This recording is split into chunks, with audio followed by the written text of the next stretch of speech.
नमस्कार। जिया लिटरेचर में आपका पुनः स्वागत है और आज प्रस्तुत है मुंशी प्रेमचंद जी का उपन्यास, प्रसिद्ध उपन्यास गोदान का कथा सार। मुंशी प्रेमचंद जी मानव मन के सूक्ष्म चितेरे हैं, मनोवैज्ञानिक अन्वेषक हैं, सही मायने में जननायक हैं। महलों में बैठकर ऐसे जनसाधारण के मन की भावनाओं को समझना बिल्कुल मुश्किल काम है। ऐसी जगहों पर बैठकर कोई लेखक इन सब चीज़ों को न समझ सकता है और न लिख सकता है। चूँकि प्रेमचंद जी स्वयं एक बहुत ही साधारण जीवन उन्होंने जिया था, तो वो ग्राम्य जीवन को, मनुष्य को, मानवता मात्र को बहुत ही बारीकी से जो है जानते थे, देखते थे, समझते थे और उसे ही अपनी लेखनी में उतारते थे। उन दिनों गांव के जमींदारों और साहूकारों का किसानों और गरीबों के प्रति जो लूट खसोट का जो रवैया था, उसको उन्होंने अपनी आँखों से देखा था, जिसको उन्होंने अपनी लेखनी में उतारा। गोदान का कथासार कुछ इस प्रकार है। अवध एक प्रांत है जिसमें कि 5 मील के फासले पर 2 गांव हैं, एक सेमरी और दूसरा बेलारी। होरी जो है, जो इस कथा का नायक है, वह एक बहुत ही गरीब किसान है और वो बेलारी में रहता है। एक जो वहाँ के जो जमींदार हैं, जो आसपास के सभी गांवों से वसूली करते हैं, राय साहब अमरपाल, वो सेमरी में रहते हैं। इसके जो पात्र हैं खन्ना, मालती और डॉक्टर मेहता जो है, ये लखनऊ में रहते हैं। डॉक्टर मेहता एक दर्शन शास्त्र के प्रोफेसर हैं और खन्ना जो है एक कंपनी का जो है मालिक है। तो क्या होता है कि जो गोदान है, इसका जो प्रारंभ है वही होरी के गांव जो बेलारी है वहाँ से होता है और उसके घर से ही होता है। तो ये एक गोदान जो है एक ग्रामीण अंचल पर आधारित उपन्यास है। उसी माहौल में जो है आगे फलेगा, फूलेगा और बढ़ेगा। तो जो वो जो होरी है, वो अपनी थोड़ी सी सामाजिक प्रतिष्ठा के लिए बेलारी से सेमरी जो अमरपाल सिंह हैं उनके पास जाता रहता है और उनसे यदा कदा मिलता रहता है। उनके यहाँ होने वाले उत्सवों में भी वो जो है थोड़ा जो है भाग लेता है, बढ़ चढ़ कर, ताकि जो है उसकी समाज में कुछ इज्जत बनी रहे कि वो एक बड़े इंसान से मेल जोल रखता है। धनिया के मना करने पर भी होरी राय साहब से मिलने बेलारी में से सेमरी में जाता ही रहता है। उसे लगता है कि राय साहब से मिलते रहने से उसकी सामाजिक प्रतिष्ठा बढ़ जाती है। वह कहता है, यह इसी मिलते जुलते रहने का प्रसाद है कि अब तक जान बची हुई है। और उसका मानना यह है कि जिस गर्दन के नीचे, जिस पैर के नीचे उसकी गर्दन दबी हो, तो उस पैर को सहलाते रहने में ही बुद्धिमानी है। जब वो सेमरी जा रहा होता है तो रास्ते में उसे पड़ोस के गांव का एक ग्वाला जिसका नाम भोला है वो मिलता है। उसके साथ में जो है कई सारी अच्छी नस्ल की गायें हैं। तो उन गायों को देखकर होरी के मन में एक गाय रखने की लालसा उत्पन्न होती है। वह भोला जो है विधुर है, तो जो होरी है वो भोला के मन में फिर से उसकी सगाई कराने का लालच देता है। भोला उसे 80 रुपये की गाय जो है उधार पर ले जाने का, उसके बदले में भोला जो है उसके अनुग्रह के बदले में भोला उसे एक गाय 80 रुपये में लेने को कहता है। लेकिन होरी कहता है, नहीं मेरे पास तो इतने पैसे नहीं हैं। तो कहता है कोई नहीं, पैसे बाद में आ जाएंगे, और आग्रहपूर्वक जो है उसको तैयार कर लेता है। कहता है कि मैं इसे इसलिए नहीं रख सकता क्योंकि मेरे पास भूसे की कमी है। होरी अभाव में पड़े आदमी से गाय ले लेने को उचित ना मानकर फिर ले लूँगा कहकर गाय लेने से मना कर देता है। पर भूसा देने का जो वादा है वो सेमरी में वायदा करके वो सेमरी में पहुंचता है। राय साहब अपनी सुविधाओं को बताकर चाहते हैं कि उसकी टैक्स की वसूली में होरी उनकी सहायता करे। होरी उनकी बातों में आ जाता है। इस समय एक आदमी आकर राय साहब को बताता है कि मजदूर जो हैं वो बेगार करने से मना कर रहे हैं। यह सुनकर राय साहब आग बबूला हो जाते हैं और उन्हें हंटर से पीटकर उन्हें ठीक करने को कह के उठ के चले जाते हैं। घर पहुंचकर होरी राय साहब की भी तारीफ करता है। तो जो उनका बेटा गोबर है वो उन्हें जो है रंगा सियार कहता है और अपनी जो है उनके प्रति नफरत जाहिर करता है। होरी बताता है कि उसने भोला को जो है भूसा देने का वादा किया है। यह सुनकर जो है गोबर और धनिया दोनों उस पर बिगड़ जाते हैं, लेकिन बात को संभालने के लिए होरी झूठ में ही धनिया को कहता है कि लेकिन भोला तो तेरी बहुत तारीफ करता है। तो यह बात सुनकर के धनिया जो है स्त्री सुलभ स्वभाव के कारण वह कुछ नरम पड़ जाती है। भोला जो है भूसा लेने आता है। धनिया जो है 3 खोंचे भूसा भरवा करके पति और बेटे को उसके घर तक भूसा पहुंचाने को कहती है। भोला के घर पर उसकी विधवा एक बेटी है जिसका नाम है झुनिया। उससे गोबर की मुलाकात होती है। दोनों परस्पर के एक दूसरे के प्रति आकर्षित हो जाते हैं। भोला होरी से दूसरे दिन गाय ले जाने को कहता है। दूसरे दिन गोबर जो है वो भोला के घर गाय लेने जाता है।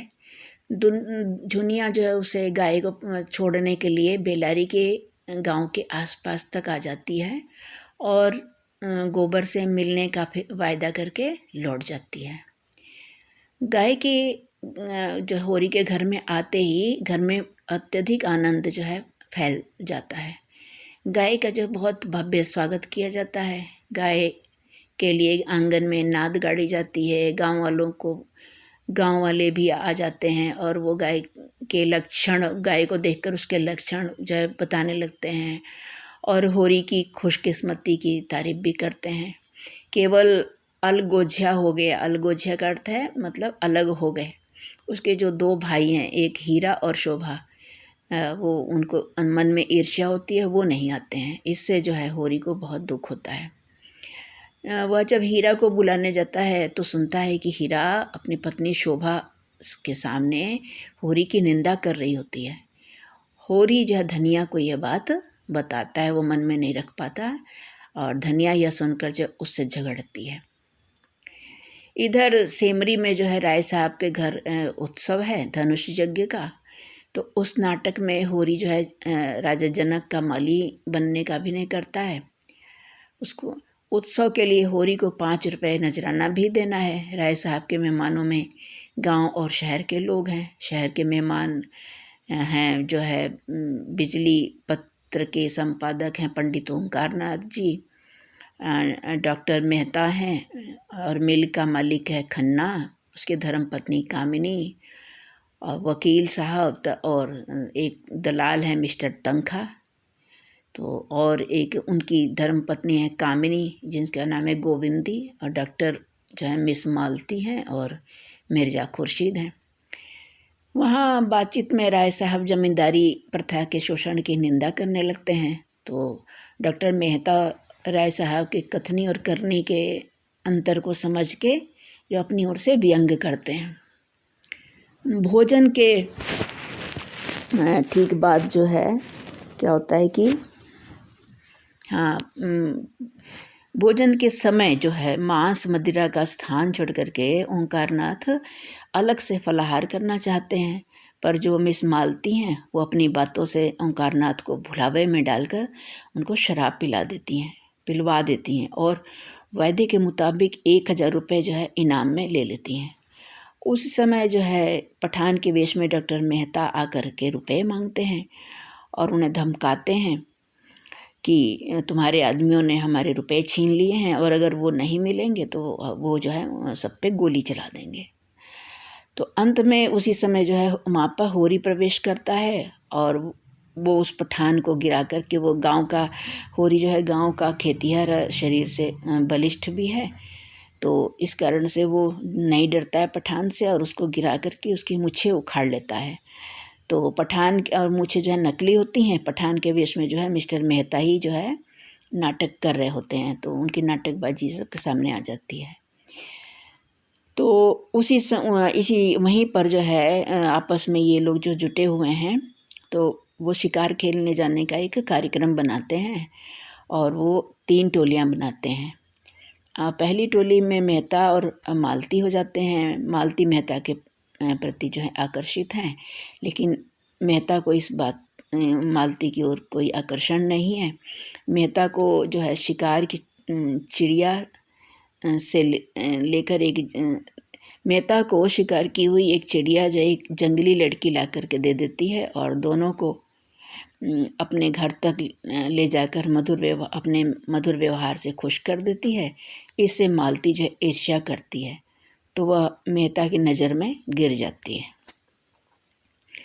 दूसरी टोली में जो है राय साहब और खन्ना हैं और उनके बीच में जो है मिल के शेयर के बारे में बातचीत होती है। राय साहब जो है शेयर खरीदने की बात को टाल देते हैं।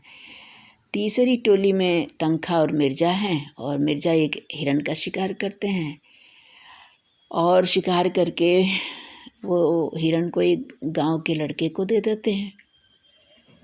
तो सब मिल कर के उस युवक के गांव में जाते हैं, वहाँ खा पी कर जो है खुशी से पूरा दिन वहाँ बिताते हैं और शाम को लौट आते हैं। होरी के घर पर गाय आने से जो है सब लोग बड़े ही खुश हो रहते हैं। इतने में राय साहब का कारिंदा जो आता है और कहता है कि जो गांव में जो एक जो है ना, मतलब आसामी नोखेराम, तो कह रहे नोखेराम जो है बाकी लगान न चुकाने वाले खेत में हल नहीं जोत सकेंगे। कारिंदा बताता है क्योंकि उन्होंने लगान नहीं चुकाया है। होरी जो है पैसे का इंतजाम करने के लिए साहूकार झिंगुरी सिंह के पास पहुंचता है। झिंगुरी सिंह की जो है नज़र जो है उसकी गाय पर है। उसने गाय ले लेने का चक्कर चलाया और कर्ज न लेकर लाचार होकर गाय बेचकर लगान चुकाने के लिए होरी जो है राजी हो जाता है और मजबूरी में धनिया भी राजी हो जाती है। रात को घर के भीतर उमस होने के कारण वह गाय को बाहर लाकर बांध देता है और बीमार शोभा जो हीरा की पत्नी है उसको देख कर जैसे लौट रहा होता है तो देखता है कि हीरा जो है उसकी गाय के पास खड़ा है। तो उसे देखकर होरी जो ठिठक जाता है।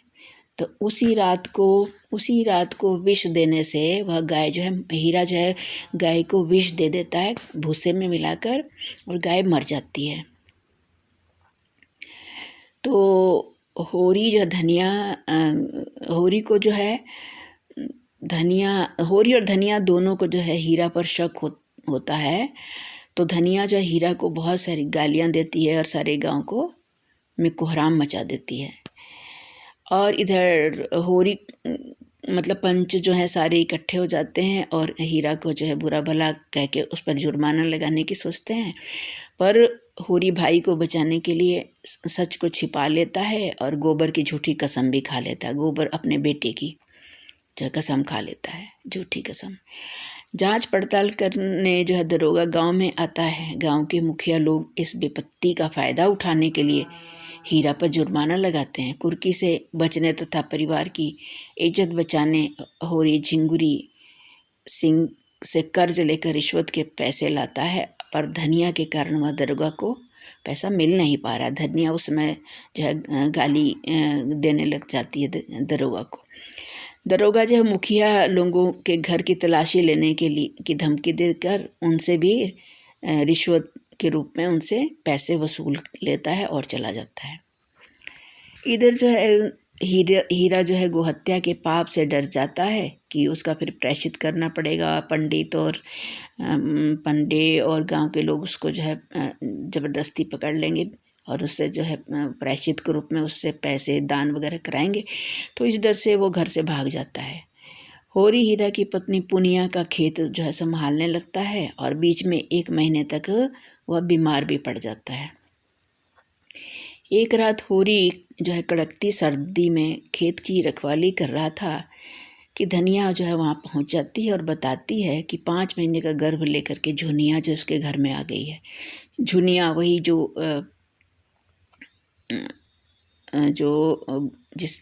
जिसने गोबर को मतलब गोबर से जिसका मतलब आकर्षण हुआ रहता है।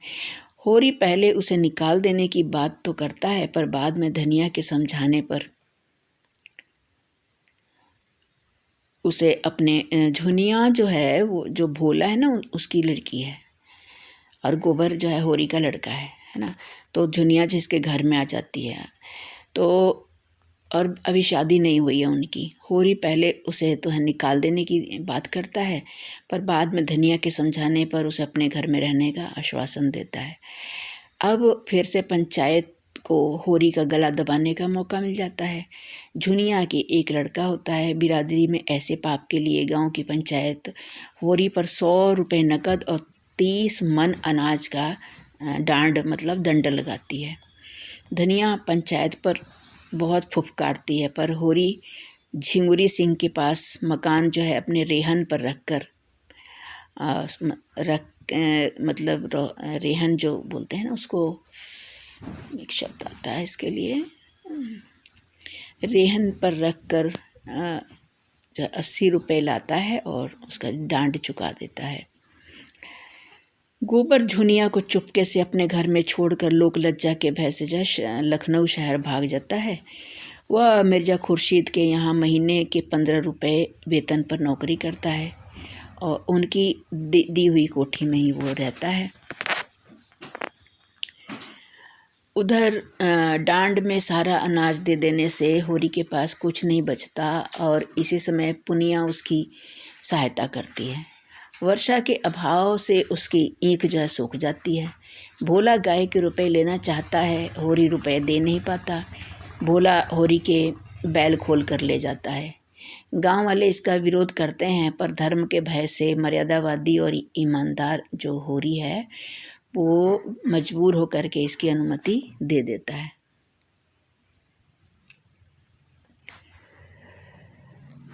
मालती राजनीतिक और सामाजिक कार्यों में व्यस्त रहने वाली एक मिस है, मतलब कुमारी है और डॉक्टर है। उसके प्रयत्न से जो है मेहता विमेंस लीग में भाषण देने के दौरान महिलाओं को समान अधिकार की मांग को छोड़कर त्याग, दया, क्षमा अपनाने का जो सुझाव देते हैं, जो गृहस्थ जीवन के लिए निहायत जरूरी समझा जाता है। मालती मेहता से सहमत होती है। वह मेहता को अपने घर पर खाने के लिए बुलाती है। उसी समय मेहता आरोप लगाते हैं कि उसी के कारण मिस्टर खन्ना और मिसेस खन्ना उसी के कारण जो मिस्टर खन्ना हैं मिसेस खन्ना से अच्छा बर्ताव नहीं करते हैं। यह सुनकर मालती जो है बिगड़ जाती है खन्ना मिस्टर मेहता के ऊपर और अपने घर चली जाती है। राय साहब को पता चल जाता है कि होरी से वसूल किए गए जो डांड के सारे पैसे गांव के मुखिया लोग खा गए हैं। वे नोखेराम से रुपए देने को कहते हैं, तो चारों जो महाजन हैं है ना, वो बिजली के संपादक जो ओंकार नाथ हैं उनको सूचना दे देते हैं और राय साहब असामियों से जुर्माना की वो सूचना देते हैं कि जो राय साहब हैं वो अपने असामियों से जुर्माना वसूल करते हैं। ओंकार नाथ राय साहब को बताते हैं कि वे अपनी पत्रिका में ऐसी सनसनी खबर छापने जा रहे हैं। राय साहब 100 ग्राहकों का जो चंदा होता है ना वो रिश्वत के रूप में भरकर किसी तरह इस खबर को छापने से पंडित ओंकार नाथ को रोक लेते हैं। इधर जब गांव में बुआई शुरू हो जाती है तब होरी के पास जो है बैल नहीं होता है। होरी की लाचारी का जो है फ़ायदा उठाकर जो दाता दिन एक पंडित होता है गांव में, वो होरी से साझे में बुआई करने का प्रस्ताव दे करके होरी को मजदूर के स्तर तक ले आता है। उधर दाता दीन का बेटा माता दीन जो होता है ना, वो झुनिया को प्रेम पाश में फंसाने के लिए प्रयास करता है, लेकिन बीच में सोना के पहुंच जाने से मामला जो है गड़बड़ होने से बच जाता है। होरी ईख बेचने जाता है तो मिल मालिक से मिलकर के महाजन सारा रुपया कर्ज के लिए वसूल कर लेते हैं। वहीं बाहर से बाहर ही उससे पैसे ले लेते हैं। इधर जो है मिस्टर खन्ना और उसकी जो पत्नी गोविंदी है ना, उनके स्वभाव में देखते हैं कि आकाश और पाताल का अंतर है। गोविंदी जो है सादा जीवन पसंद करती है, तो मिस्टर खन्ना जो है विलासमय जीवन। एक बार पति पत्नी में बेटे के इलाज के लिए भिन्न भिन्न डॉक्टरों को बुलाने के मत पर भी जो है झगड़ा हो जाता है। मत में अंतर होने पर क्रोध से गोविंदी जो है पार्क में चली जाती है। वहीं उसकी मुलाकात मिस्टर मेहता से होती है। मिस्टर मेहता उसकी जो है प्रशंसा करके उसे समझा बुझा के घर लौटा लाते हैं। होरी जो है इधर दाता दीन की मजूरी करने लगता है। होरी जो दाता दिन की मजदूरी जो है करते समय जो है ईख काटता है, और ईख काटते समय कड़ी मेहनत करने के कारण वह बेहोश हो जाता है। उधर गोबर अब नौकरी छोड़कर खोंचा लगाने के काम में लग जाता है।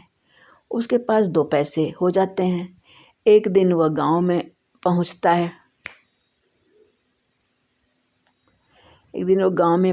है। वह सभी के लिए जो है घर में सबके लिए कुछ न कुछ लाता है, सामान लाता है। गांव में गोबर महाजनों की बड़ी बेइज्जती करता है। होली के अवसर पर गांव के मुखिया लोगों की नकल करने का जो है अभिनय करता है, उनकी नकल करता है।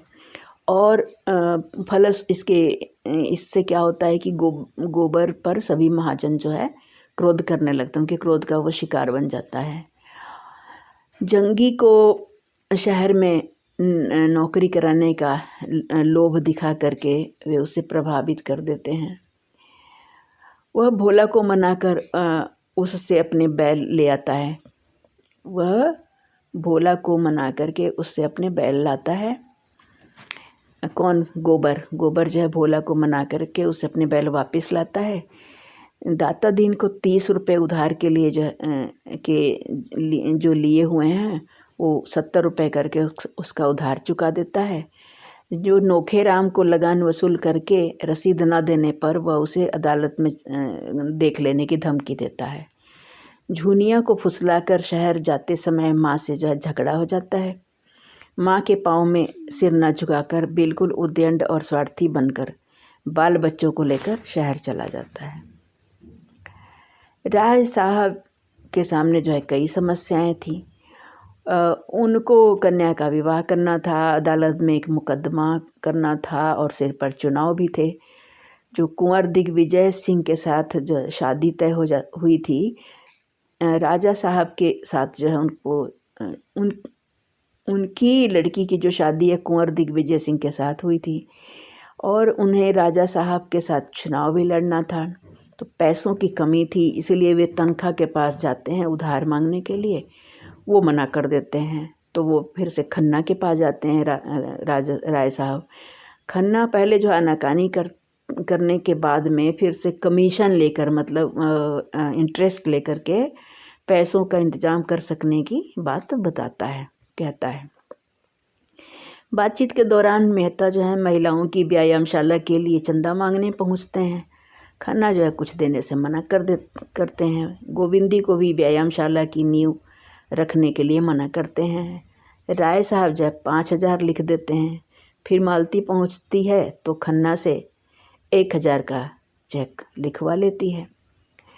माता दीन की जो रखैल सिलिया है, वो अनाज के ढेर से कोई सेर भर अनाज दुलारी सहुआइन को दे देती है, तो माता दीन उसे धिक्कारता है और घर से निकल जाने को कहता है। सिलिया बहुत दुखी होती है। सिलिया के बाप हरखू के कहने पर उसके जो साथी हैं वो माता दीन के मुंह में हड्डी डालकर उसे जाति भ्रष्ट कर देते हैं। धनिया सिलिया को जो है अपने घर में रख लेती है। सिलिया मजदूरी करके गुजर बसर करती है। धनिया जो है वैसे तो मतलब ऊपर से कड़े स्वभाव की है, लेकिन मन में बहुत ही वो कोमल ही है। इनकी जो बेटी है सोना, वो 17 साल की हो गई होती है, तो उसके विवाह के लिए जो पैसों की ज़रूरत थी, तो सोना को मालूम हुआ कि जो है पिता जो है उसके विवाह के लिए दुलारी से 200 रुपये लाएंगे। तो सोना जो है सीलिया को अपने भावी पति, जो उसके भावी पति का नाम मथुरा होता है, उसके पास भेज देती है। तो ससुराल वाले जो है बिना दहेज के ही बहू को लाने को तैयार हो जाते हैं, लेकिन धनिया अपनी मर्यादा बचाने के लिए जो है थोड़ा बहुत दहेज देना चाहती है।